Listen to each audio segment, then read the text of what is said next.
Hello viewers, once again welcome back to Srikrishna jewellers అండి. ఇప్పుడు మీకు చూపిస్తుంది వచ్చేటప్పటికి నల్లపూసలు షార్ట్ లెంత్ అండి.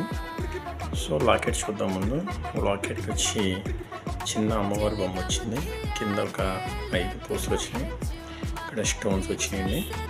సో కమింగ్ టు చైన్, ఇక్కడ డిడి బాల్స్ వచ్చినాయి, అక్కడ మాత్రం నల్లపూసలు వచ్చినాయండి. ఇక్కడ ఉన్నాయి చూసారా, ఇది బాగా లుక్ అండి. ఇది కొత్తగా వచ్చినాయండి. డ్రమ్బా ప్లాటినం షేడ్ వచ్చిందండి. చూడండి, మొత్తం ఇట్లాగే రన్నింగ్ వచ్చింది. సో స్టార్టింగ్ ఒకటి, ఎండింగ్ ఒకటి బాల్స్ వచ్చినాయి. టోటల్ వెయిట్ 14 గ్రాముల 540. పూసల పోను 14 గ్రాములు వచ్చింది. సో ఇది 2 లైన్లు కాబట్టి మనకి 2 కాసులు అనేది ఒక టార్గెట్ అండి. కొద్దిగా అడ్జస్ట్మెంట్ అనేది అలా వస్తూ ఉంటుంది, చెప్పలేము. 16 గ్రాములు అంటే ఒకసారి తగ్గచ్చు, ఒకసారి పెరగచ్చు. చూసారు కదా, అది షార్ట్ లెంత్ అండి, అంటే నెక్ సైజ్ అండి ఇది.